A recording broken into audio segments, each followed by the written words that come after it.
श्री स्वामी समर्थ. नमस्कार मैत्रिणो, पुन्हा एकदा भाग्यश्रीज किचनमध्ये स्वागत आहे.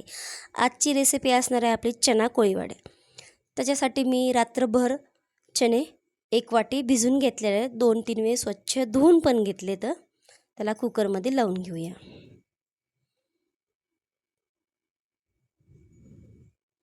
आणि आपल्याला 2च शिट्ट्या काढायच्यात, कारण आपल्याला भाजी करायची नाही, त्यामुळे आपल्याला 2 शिट्ट्या करायच्यात. भाजीसाठी 4 ते 5 शिट्ट्या काढतो आपण.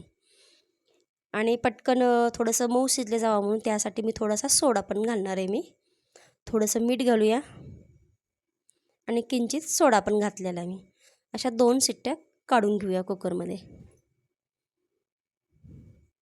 बघा थंड झालेलं आहे, चाळणीत काढून घेऊया. त्याचं पूर्ण पाणी निथरून घ्यायचं आहे आपल्याला. पाणी अजिबात राहू द्यायचं नाही आहे. कोरडे झालेत मस्त, पाणी पण राहिलं नाही थोडंसं. तर त्याला एका भांड्यात काढून घेऊया.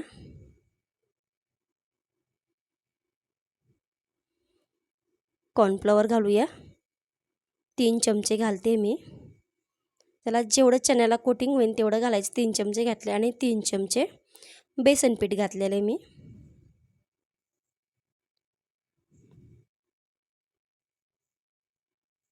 थोडीशी हळद घालूया.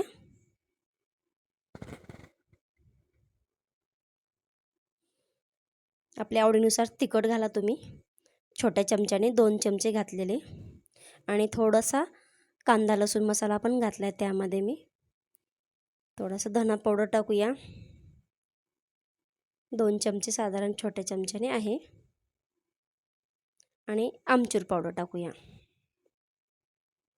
थोडासा गरम मसाला आणि आमचूर पावडर टाकलेला आहे. आमचूर पावडरमुळे काय होतं, वेगळीच चव येते, छान आंबट मस्त. आणि चवीनुसार मीठ घालूया.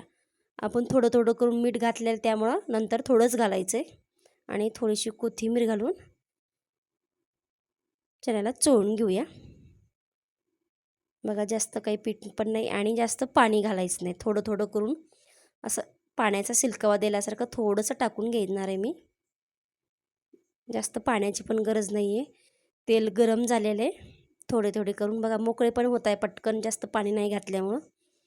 तळून घेऊया छान खरपूस. आणि त्यासोबत मी थोड्याशा हिरव्या मिरची तळणार आहे आणि लसणाच्या पाकळ्या. लसणाची पाकळी तळून घेतल्यानं खाण्यासोबत इतक्या छान लागतं. मिरची, लसणाची पाकळी आणि चना कोळीवाडा. बघा मस्त क्रिस्पी झालेलं आहे. इथं एक तोडून दाव किती बघा मस्त फुटलं गेलं आहे. आणि थोडासा मी त्यामध्ये चाट मसाला विसरले होते, ते टाकून घेणार आहे. चाट मसाल्यामुळं छान चव येते वेगळीच. एकत्र करून घेऊया. डिशमध्ये काढून घेणार आहे. नक्की करून बघा, कमेंटमध्ये सांगा.